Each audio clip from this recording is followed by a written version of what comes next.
अस्सलाम वालेकुम स्टूडेंट। आज लास्ट टाइम हम क्लास में जो टॉपिक डिस्कस कर रहे थे वो था कंपीटिंग विद इंफॉर्मेशन टेक्नोलॉजी। और इस टॉपिक के अंदर हमने जो फर्दर एरिया कवर किया था, हमने देखा था फंडामेंटल ऑफ स्ट्रेटेजिक एडवांटेजेस कि स्ट्रेटेजिक एडवांटेजेस क्या होते हैं और उसके फंडामेंटल्स क्या हैं।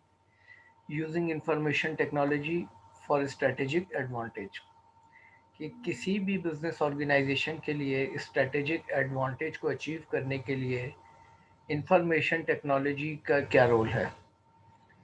फिर हमने इसमें देखा था the competitive environment. Competitive environment के बारे में हमने फोकस किया था threat of new trends, rivalry among existing competitors, bargaining power of supplier, bargaining power of customers, threat of substitutes।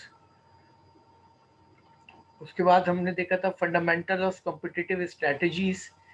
और स्ट्रेटजीज जो हमारे पास मौजूद होती हैं कम्पिटिटिव लेवल पे, इसमें कॉस्ट लीडरशिप स्ट्रेटजी हमने डिटेल में डिस्कस की थी। फिर उसके बाद हमने डिस्कस की थी डिफरेंशिएशन स्ट्रेटजी। देन हम डिस्कस कर रहे थे innovation strategies, growth strategies and alliances strategies. फिर हमने देखा था कि रिलेशनशिप क्या था। एक कम्पिटिटिव एडवांटेज को हासिल करने के लिए competitive forces and competitive strategy कि हमें किस तरह डिसीजन लेना चाहिए कि कौन सी कम्पिटिटिव इन्वायरमेंट में कौन सी स्ट्रेटजी हमारे लिए फेवरेबल होगी। तो ये डिसीजन किसी भी ऑर्गेनाइजेशन के लिए बहुत ज़्यादा वैल्यूएबल होता है। तो इसमें हमने इस डायग्राम के ज़रिए डिस्कस किया था कि किस इन्वायरमेंट में कौन सी स्ट्रेटजी फेवरेबल है। फिर हमने बात की थी competitive strategy, the role of IT के कॉस्ट लीडरशिप के अंदर हमारी जो है रोल आईटी का क्या है। फिर उसके बाद हमने डिस्कस की थी competitive strategies, differentiation, differentiation strategy और आईटी का रिलेशन क्या है। फिर हमने बात की थी competitive strategy at the role of continue innovation कि इनोवेशन किसे कहते हैं और इसका आईटी से क्या रिलेशन है। फिर हमने बात की थी competitive strategy and growth role of IT continue growth के ग्रोथ के लिए क्या क्या ऑर्गेनाइजेशन या बिजनेस ऑनर्स को करना पड़ता है। फिर उसके बाद हमने बात की थी अलाइंसेस। और अलाइंसेस जो है स्ट्रेटेजिक ऑब्जेक्टिव के अचीवमेंट के लिए बहुत अहम होते हैं और इन अलाइंसेस की डेवलपमेंट में आईटी का क्या रोल है। फिर हमने बात की थी अदर कम्पिटिटिव एडवांटेजेस जैसे कि competitive strategy and other IT continue other competitive advantages. तो आज की हम क्लास को यहाँ से स्टार्ट करेंगे। लुकिंग इन द कस्टमर और supplier by building valuable new relationship with them. Other competitive strategies में जो एक अहम डायरेक्शन है वो है looking in the customer and supplier कि किसी भी ऑर्गेनाइजेशन की ग्रोथ में, डेवलपमेंट में, सक्सेस में जो अहम रोल होता है वो होता है उनके एक सप्लायर्स का और दूसरे कस्टमर का। अगर सप्लायर आपके जो हैं वो कॉम्पिटेंट हैं, वो आपको तमाम नेसेसरी बेनिफिट एडवांटेजेस फराहम कर रहे हैं जिसकी आपको ज़रूरत है इन कम्पिटिटिव इन्वायरमेंट में, और कस्टमर आपके जो हैं वो किस हद तक आपकी प्रोडक्ट या सर्विस से सेटिस्फाई हैं। तो जब तक इन दो डायरेक्शन में आपको स्ट्रॉन्ग रिलेशनशिप नहीं डेवलप होंगे उस वक्त तक आप कभी भी इस कम्पिटिटिव इन्वायरमेंट का मुकाबला नहीं कर सकते। आपको by building valuable new relationship with them, जितने ज़्यादा solid long term and strong relationship develop होंगे उतनी ज़्यादा आपकी कम्पिटिटिव स्ट्रेंथ बढ़ेगी। क्रिएटिंग स्विचिंग कॉस्ट, आपके पास जो है क्रिएटिंग स्विचिंग कॉस्ट जो है वो एक बड़ा अहम रीज़न होती है जिसके अंदर जो है एक्सोनेट्स एंड प्रोप्राइटरी सॉफ्टवेयर एप्लीकेशन है, एग्जाम्पल वेलमार्ट। स्विचिंग कॉस्ट बुनियादी तौर पे वो कॉस्ट होती है कि अगर हम एक सप्लायर से जो डील कर रहे हैं, अगर हम उस सप्लायर को छोड़ के किसी दूसरे सप्लायर की तरफ जाते हैं तो एक सप्लायर से दूसरे सप्लायर तक जाने में जो हमारा डिफरेंस आएगा एक्सपेंसेस का वो हमारी स्विचिंग कॉस्ट होगी। बाज़ वक्त ये स्विचिंग कॉस्ट बहुत ज़्यादा होती है और यही वजह है कि सब्स्टिट्यूट सप्लायर तक जाना बहुत मुश्किल हो जाता है और बाद में ये स्विचिंग कॉस्ट बहुत कम होती है, जिसमें आपका सब्स्टिट्यूट सप्लायर तक जाना आसान होता है। तो आपने जो है, अगर कस्टमर के सेंस में बात करें तो कस्टमर के सेंस में आपको जो है स्विचिंग कॉस्ट ये है कि आपका कस्टमर जो आपकी प्रोडक्ट या आपकी सर्विस को जो वो यूज़ कर रहा है, उसको आपकी प्रोडक्ट या सर्विस की जो ऑल्टरनेटिव ये आपकी ये कम्पिटिटिव प्रोडक्ट या सर्विसेज जो हैं उस तक मूव करने में उसकी स्विचिंग कॉस्ट क्या होगी। स्विचिंग कॉस्ट अगर ज़्यादा होगी तो आपके कस्टमर की लॉयल्टी टुवर्ड्स कंपनी ज़्यादा होगी, टुवर्ड्स प्रोडक्ट एंड सर्विसेज। और अगर स्विचिंग कॉस्ट कम होगी तो ऐसे में कंज्यूमर बिहेवियर, कस्टमर बिहेवियर ये होता है कि वो rapidly changing the product and services, वो तेज़ी से प्रोडक्ट एंड सर्विसेज को चेंज करता है। तो स्विचिंग कॉस्ट की एग्जांपल एक ऐसी है कि जैसे कि मार्केट के अंदर अवेलेबल डिफरेंट इलेक्ट्रॉनिक आइटम्स आपको नज़र आ रहे होते हैं, तो जिनकी रिप्लेसमेंट में competitive प्रोडक्ट बहुत ज़्यादा मौजूद होती हैं। तो देखना ये होता है कि आपकी प्रोडक्ट आपकी कंज्यूमर के लिए कितनी स्विचिंग कॉस्ट रखती है। एग्जाम्पल के तौर पर हम डिस्कस करते हैं कि वाइल वॉचिंग टेलीविज़न हम जब डिफरेंट चैनल देख रहे होते हैं तो एक चैनल से दूसरे चैनल में मूव करना, यहाँ हमारी कोई स्विचिंग कॉस्ट नहीं होती, in the shape of time, in the shape of finance. ना उसमें कोई फाइनेंस का खर्चा है, ना कोई इसमें टाइम कंज्यूम होता है। With in a few 1 second हम एक चैनल से दूसरे चैनल पे मूव कर जाते हैं। यही वजह है कि अगर हम ऑडियंस का सर्वे करें तो वो 1 घंटे में सेवरल टाइम चैनल्स को चेंज करते हैं और उसके बाद किसी चैनल पे स्टे करते हैं, क्योंकि वहाँ स्विचिंग कॉस्ट कम है। लेकिन एक रिप्लेसमेंट है स्विचिंग कॉस्ट की। एक और एग्जांपल ऐसे समझे कि पाकिस्तान के अंदर लोकल केबल ऑपरेटर जो सर्विसेज फराहम कर रहे हैं in the shape of different channels, उनकी क्वालिटी और उनकी जो रिजल्ट है वो एज कंपेयर टू वो फैसिलिटीज़ ऑफ केबल चैनल्स जो कि पीटीसीएल फराहम कर रहा है उससे बहुत कम है। लेकिन उसके बावजूद last few years, more than 5 year, 5 साल से ज़्यादा हो गए हैं कि पीटीसीएल ने केबल सर्विस जो है इंट्रोड्यूस कराई है, लेकिन हार्डली 100 में से 20 या 15% लोग उनके यूज़र हैं। वजह क्या है? क्योंकि वहाँ पर कंज्यूमर और कस्टमर के लिए लोकल केबल नेटवर्क से पीटीसीएल नेटवर्क पे मूव करने की स्विचिंग कॉस्ट ज़्यादा है। यही वजह है कि कंज्यूमर की loyalty towards local cable network अभी तक मौजूद है। तो ये एक बहुत अहम रोल होता है बिजनेस के अंदर स्विचिंग कॉस्ट का, जिसकी बुनियाद पर कंज्यूमर की लॉयल्टी या सप्लायर की लॉयल्टी डिपेंड करती है। Competitive strategy, the role of IT continue, other competitive strategy continue rising barriers to entry. आप अगर इंडस्ट्री के अंदर न्यू एंट्रेंस के लिए बैरियर्स नहीं होंगे तो ऐसे में कंटिन्यूसली बेसिस पे incoming of new competitors going on रहती है, जारी रहती है। और ये रीज़न बनती है सीवियर कंपटीशन का, जो कि इंडस्ट्री के लोगों के लिए बहुत टफ चैलेंज होता है। इम्प्रूव ऑपरेशन और प्रमोट इनोवेशन, आपको कंटिन्यूसली बेसिस पे ऐसी सिचुएशन में बैरियर क्रिएट करने के लिए अपने ऑपरेशन को जो है बहुत ज़्यादा इम्प्रूव करना चाहिए। यानी आपका ऑपरेशन कंटिन्यू बेसिस पर जो है उसके अंदर चेंजिंग और उसके अंदर पॉजिटिव चेंज और पॉजिटिव इम्प्रूवमेंट होने चाहिए। फोकस करना चाहिए टूवर्ड्स इनोवेशन। जितनी ज़्यादा इनोवेशन होगी उतना ही आप अपनी कम्पिटिटिव इन्वायरमेंट में आगे निकल जाएंगे और इनोवेशन की वजह से आप मार्केट के अंदर अपनी डिमांड को कंटिन्यू रखने की पोजीशन में होंगे। Leveraging investment in IT, continuously basis पे आपको आईटी की टुवर्ड्स आईटी इन्वेस्टमेंट जारी रखनी चाहिए। Investing in IT enables a firm to build strategic IT capabilities that allow the business to take advantage of strategic opportunities. वो तमाम organisation जो continuously basis पर आईटी के अंदर न्यू कैपेबिलिटीज़ को अचीव करने के लिए, इन्वेस्टमेंट के लिए रेडी रहती हैं और सही वक्त पर सही फैसला करके इन्वेस्टमेंट करती हैं, वही अपनी आज के जदीद दौर की एडवांसमेंट ऑफ टेक्नोलॉजी के टाइम में कैपेबिलिटीज़ को इम्प्रूव करके स्ट्रेटजिक अपॉर्चुनिटी से मैक्सिमम बेनिफिट हासिल करती हैं। यहाँ पे अहम मैटर है टाइमिंग, कि किस टाइम पे आपने टेक्नोलॉजी को अडॉप्ट किया।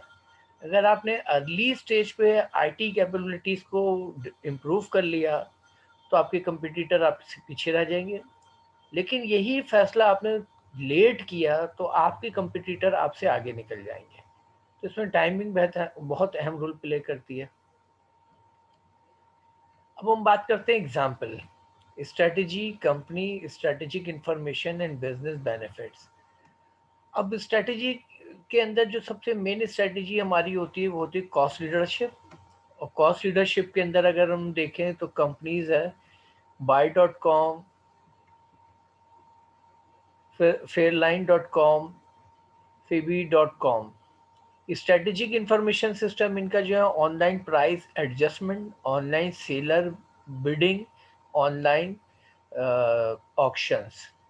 बिजनेस बेनिफिट इनके पास जो है low price guarantee, buyer set pricing, auction set pricing. तो ये बुनियादी तौर पे जो है वो फर्म हैं, कंपनीज हैं जो कि कॉस्ट लीडरशिप को अडॉप्ट कर रही हैं, और इनकी बुनियादी तौर पे स्ट्रेटेजिक इंफॉर्मेशन का लेवल क्या होता है और इनके बिजनेस बेनिफिट क्या है। सेकंड है डिफरेंशिएशन। डिफरेंशिएशन में Avnet, Marshalls and Rose operating values and Consolidated Freightways. इनके जो बेनिफिट स्ट्रेटेजिक इंफॉर्मेशन सिस्टम है इनके पास customer supplier, e commerce, online customer design, customer online shipment tracking. इनके जो बेनिफिट्स हैं, इंक्रीज इन मार्केट शेयर, तेज़ी से मार्केट शेयर में इजाफा करते हैं। इंक्रीज इन मार्केट शेयर, ये भी तेज़ी से मार्केट में इजाफा करते हैं शेयर में। इंक्रीज इन मार्केट शेयर, तो बुनियादी तौर पे बेनिफिट जो है ये तेज़ी से मार्केट को कैप्चर करते चले जाते हैं। थर्ड हमारे पास स्ट्रेटजी है इनोवेशन। इनोवेशन के अंदर फर्स्ट नंबर पे हमारे फर्म है केयरलेस डॉट एंड कंपनी। इनका जो स्ट्रेटेजिक इंफॉर्मेशन सिस्टम है वो है online discount stock trading, online packaging tracking and flight management, market relationship, market relationship, market relationship. तो फेडरल एक्सप्रेस हो, अमेजोन हो, केयरलेस एंड कंपनी हो, इन लोगों की जो online full service customer system है, इनका भी मकसद है मार्केट रिलेशनशिप को डेवलप करना। सेकंड का भी मार्केट रिलेशनशिप को डेवलप करना, फर्स्ट का भी मार्केट रिलेशनशिप को डेवलप करना। नेक्स्ट है ग्रोथ स्ट्रेटजी। ग्रोथ स्ट्रेटजी के अंदर हमारे पास एक कंपनी है वेलमार्ट और एक कंपनी है Toys R Us and. Walmart producer and Procter and Gamblers हमारे पास है अलायंसेस के अंदर। तो इसके अंदर जो वेलमार्ट है global interest merchandise ordering by the global satellites network, PSO inventory tracking. Benefit जो ये हासिल कर रहे हैं ये है increase in global market, market leadership and market leadership. तो बुनियादी तौर पे ये कंपनीज जो है मार्केट लीडरशिप की पोजीशन पर हैं। अलायंसेस में हमारे पास मौजूद है Walmart, Procter and Gamblers, automatic inventory replacement by supplier, reduce inventory cost in crash sale. तो ये जो हमारे पास अलायंसेस में दो नोबल वर्ल्ड में एग्जांपल मौजूद हैं, वेलमार्ट है, प्रॉक्टर एंड गैम्बल है। इनके जो बुनियादी तौर पे स्ट्रेटेजिक इंफॉर्मेशन लेवल है वो ऑटोमेटिक इन्वेंट्री और रिप्लेसमेंट बाय सप्लायर, और बेनिफिट जो ये हासिल कर रहे हैं रिड्यूस इन्वेंट्री और कॉस्ट इन क्रैश सेल्स। तो ये हमने डिटेल में देखी कि बुनियादी तौर पे जो स्ट्रेटेजी हमारे पास बिजनेस की मौजूद है उनके लिए जो कंपनीज हैं वो किस तरीके से स्ट्रेटेजिक इंफॉर्मेशन सिस्टम डेवलप करती हैं और किस तरीके से स्ट्रेटेजिक बिजनेस बेनिफिट अचीव कर रही हैं। अब हम बात करेंगे strategic uses of information technology. कैसे हम स्ट्रेटेजिक लेवल पे यूज़ करते हैं इंफॉर्मेशन टेक्नोलॉजी को, इसमें सबसे पहले हम बात करेंगे strategy. Improve business process, promote business innovation, locking in customers and suppliers. IT role इसमें क्या है? इम्प्रूव बिजनेस प्रोसेस के अंदर use IT to reduce cost of doing business. हम कंटिन्यूसली बेसिस पे इम्प्रूविंग बिजनेस प्रोसेस स्ट्रेटजी को achieve कर execute करने में कामयाब होते हैं जब हम यूज़ करते हैं आईटी को। और आईटी के यूज़ से रिड्यूस हो जाती है हमारे बिजनेस की डूइंग कॉस्ट, और जिसकी वजह से हम अपनी कॉस्ट को मिनिमम लेवल पर ले जाने में कामयाब हो जाते हैं। इनहेंस एफिशिएंसी आउटकम जो इसका हमारे पास आता है वो होता है हमारी एफिशिएंसी इनहेंस होती है, यानी एफिशिएंसी मींस मिनिमम टाइम में मैक्सिमम आउटपुट या मिनिमम रिसोर्सेज में मैक्सिमम आउटपुट। सेकंड जो है promote business innovations, use IT to create new product और services. Promote business innovation strategy के तहत जो हमारा आईटी का रोल है, हम यूज करते हैं आईटी को क्रिएट करने के लिए new product and new services. आज के दौर में इन्वेंशन और इनोवेशन दोनों के अंदर जो बुनियादी रोल होता है वो होता है आपके इंफॉर्मेशन टेक्नोलॉजी का। और जितना बेहतर तरीके से यूजेस ऑफ इंफॉर्मेशन टेक्नोलॉजी होगा, उतने ही बेहतर तरीके से आप इनोवेशन और इन्वेंशन करने में कामयाब हो जाएंगे।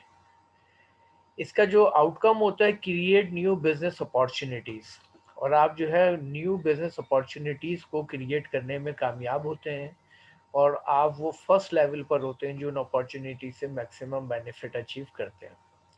नेक्स्ट हमारे पास जो थर्ड स्ट्रेटजी है looking in the customer and supplier. इस स्ट्रेटजी में जो हमारा रोल होता है वो होता है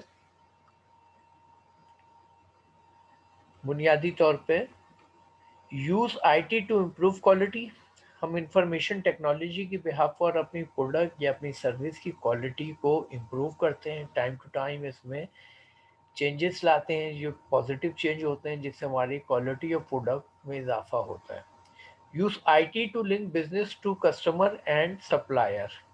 और इंफॉर्मेशन टेक्नोलॉजी की बुनियाद पर हम जो है business to customer, business to supplier जो है कनेक्शन को डेवलप करते हैं, जिससे हमारी कम्युनिकेशन, कोऑर्डिनेशन, इंटरेक्शन बहुत ज़्यादा लो कॉस्ट और बहुत ज़्यादा कन्वीनियंस हो जाती है। इसका जो आउटकम होता है maintain valuable customer and supply customer and relationship. तो हम इसके ज़रिए जो है मेंटेन करते हैं कस्टमर एंड रिलेशनशिप, जिसकी बुनियाद पर जो है हमारी लॉयल्टी हासिल होती है, चाहे वो सप्लायर की तरफ से हो, चाहे वो कस्टमर या कंज्यूमर की तरफ से हो। तो इसके ज़रिए हम समझ सकते हैं कि आज के दौर में जो है strategic use of information technology की बुनियाद पर हम कौन कौन सी स्ट्रेटजी से आईटी का क्या क्या रोल ले रहे हैं और उसके क्या क्या आउटकम हमारे सामने आ रहे हैं। अब हम बात करेंगे strategic uses of information technology के अंदर strategy raise barrier to entry. कि अगर हम बैरियर्स टू एंट्री हम राइज करना चाहते हैं, बैरियर्स टू एंट्री, इसके अंदर आईटी का रोल क्या है? इंक्रीज अमाउंट ऑफ इन्वेस्टमेंट और complexity of IT needed to compete। अगर हम इंडस्ट्रियल लेवल पर न्यू एंट्रेंस यानी नए आने वाली कंपनीज या फर्म को रोकना चाहते हैं, तो इसमें भी हमें सहारा लेना पड़ता है इंफॉर्मेशन टेक्नोलॉजी का। हमें इंक्रीज करनी चाहिए इन्वेस्टमेंट हमें towards information technology and complexity, और बिजनेस के अंदर कॉम्प्लेक्स अपनी प्रोडक्ट और अपनी सर्विस में कॉम्प्लेक्सिटी क्रिएट करनी चाहिए, ताकि इस हाई और ह्यूज इन्वेस्टमेंट एंड कॉम्प्लेक्सिटी की बुनियाद पे हमारे कंपटीटर के लिए हमारी प्रोडक्ट या हमारी सर्विस को कॉपी करना या फॉलो करना मुश्किल हो जाए। आउटकम इसका क्या आता है? Increase market share. जब आप बैरियर्स क्रिएट करते हैं टूवर्ड्स न्यू इंटरेस्ट, तो इसका बेनिफिट इन शेप में मिलता है कि आप मार्केट शेयर को इंक्रीज करते हैं, और नतीजा ये होता है कि आपकी रेवेन्यू में इजाफा होता है, और इसके नतीजे में बिजनेस का जो बुनियादी ऑब्जेक्टिव है मैक्सिमाइजेशन ऑफ प्रॉफिट पॉसिबल हो जाता है।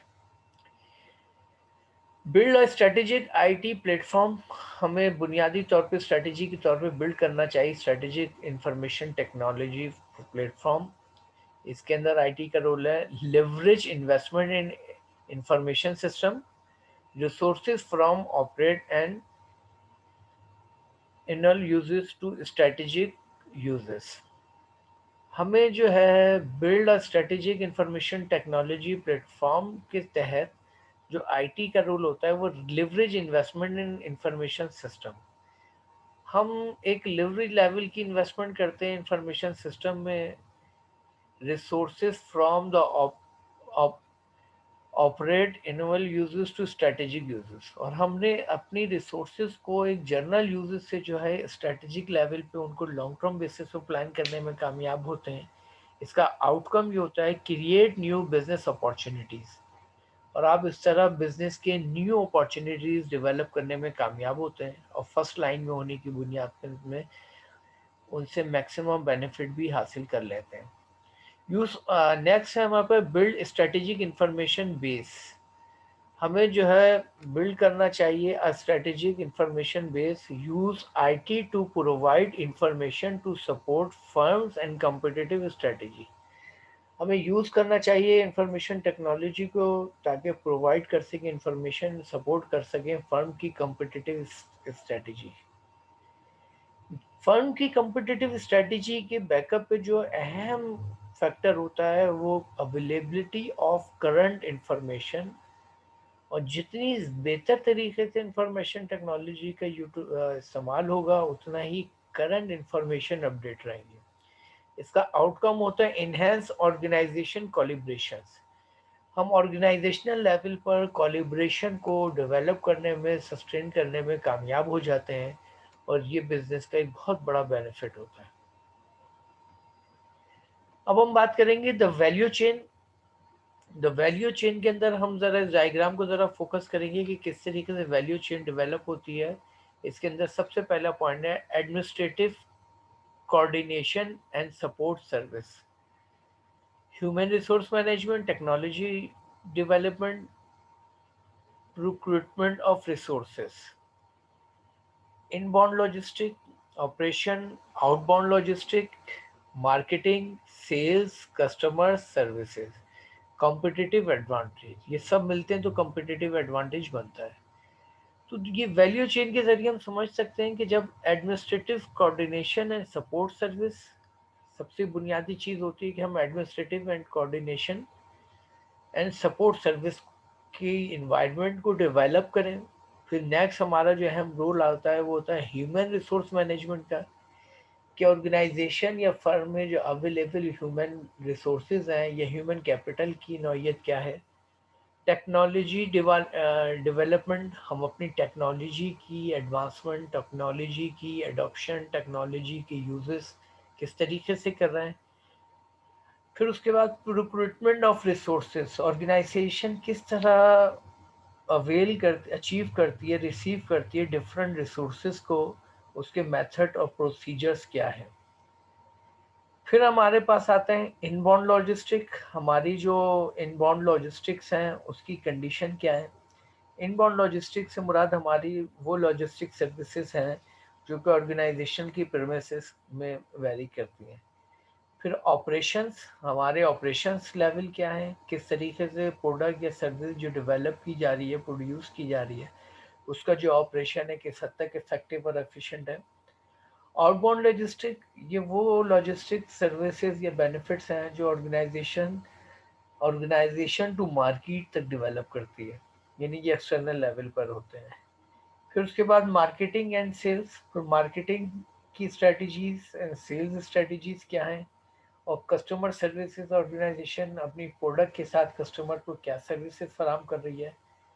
ये तमाम चीज़ें मिलती हैं तो हमारी डेवलपमेंट होती है कम्पिटिटिव एडवांटेज की।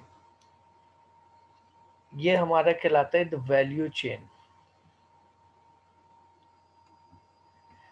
अब हम बात करेंगे information system and business strategy firm value chain, administration and management, information system and business strategy firm value chain का जो रिलेशनशिप है, इसको हम देख सकते हैं कि सपोर्टिव एक्टिविटीज़ क्या क्या होती हैं।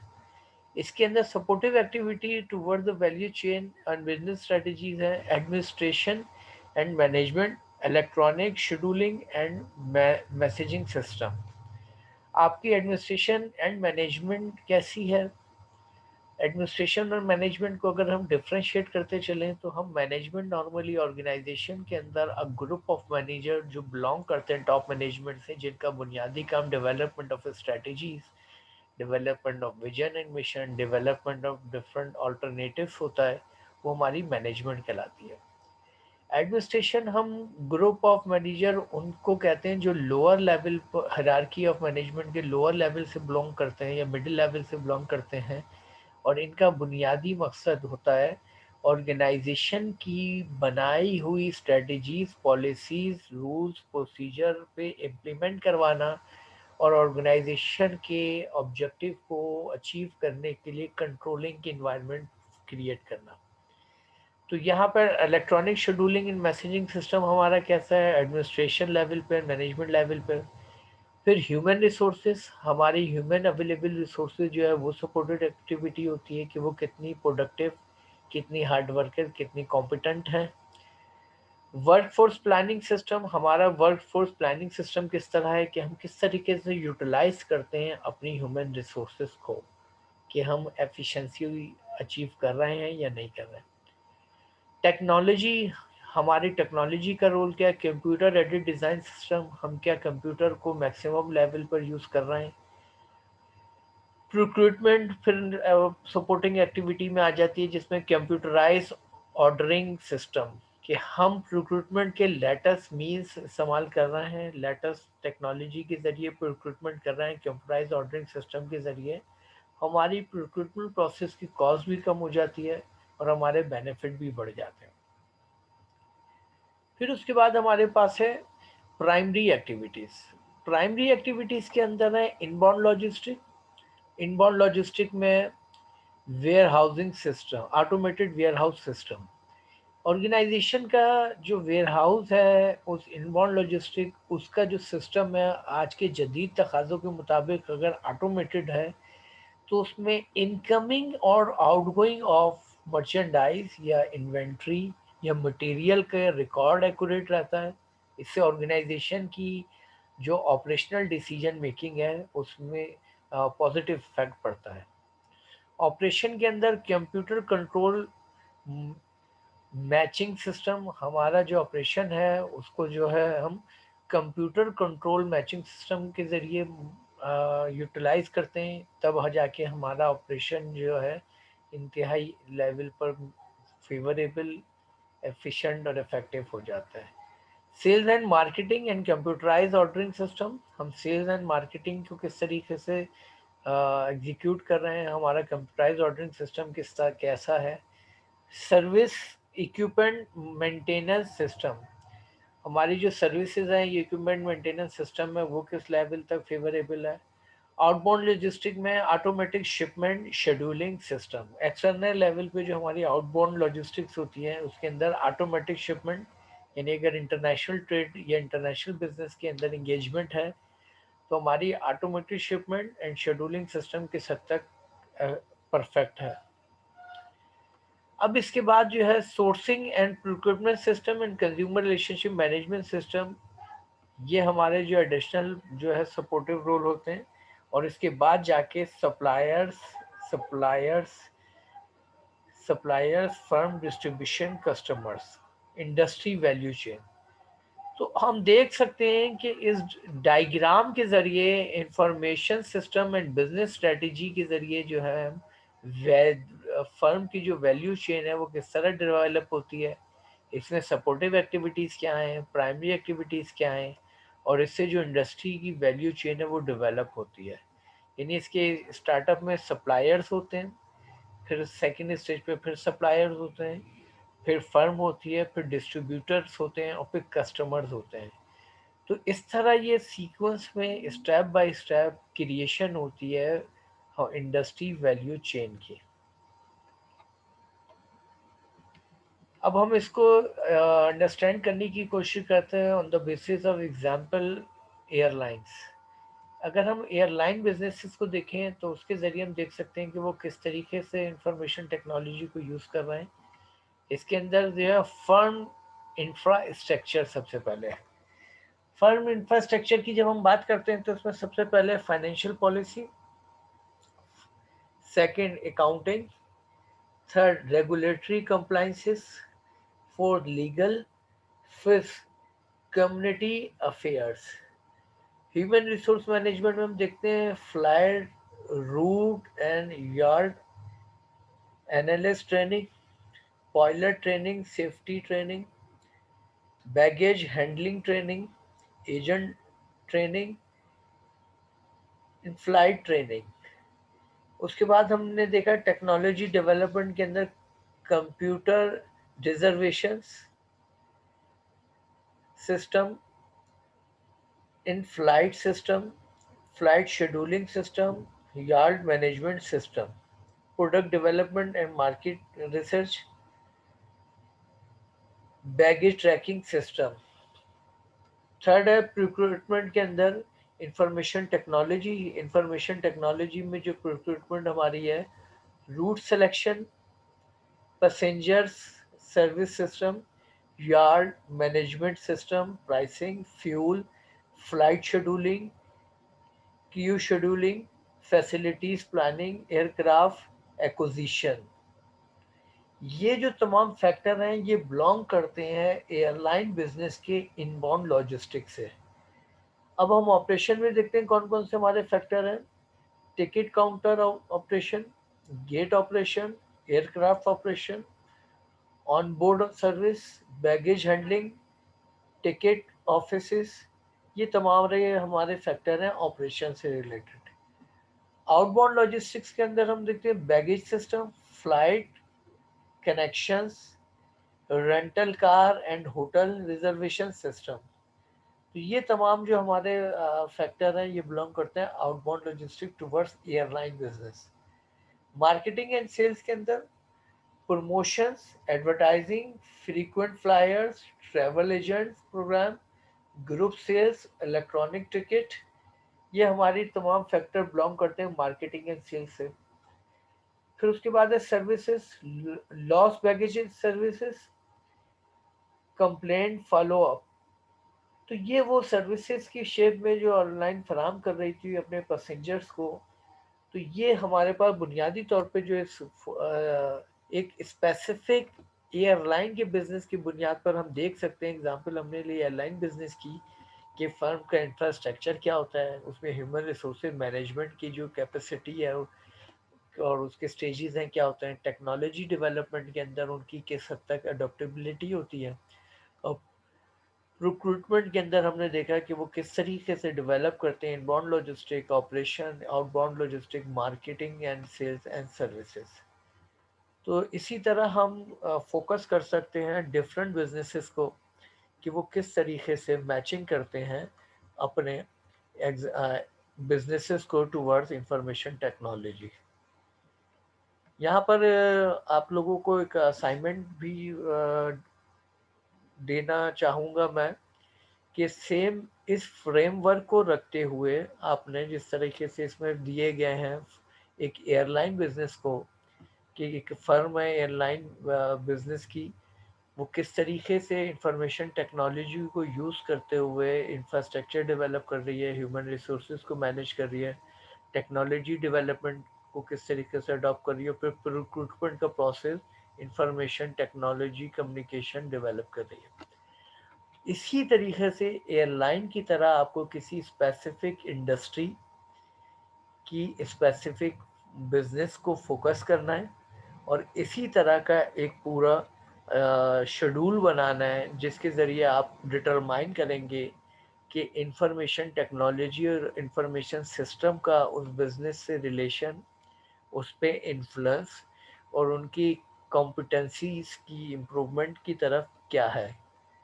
तो ये इंशाल्लाह नेक्स्ट क्लास में आप लोग असाइनमेंट व्हाट्सएप ग्रुप पर ही या मैं गूगल क्लासरूम जब बनाऊंगा तो उसमें आप सबमिट कराएंगे, तो मैं आपको इसकी फाइनल डेट आगे बता दूंगा। आज की क्लास को हम यहीं पर वाइंड अप करेंगे। नेक्स्ट क्लास में हम इसी सिलसिले को आगे बढ़ाएंगे इंशाल्लाह। अल्लाह हाफिज़।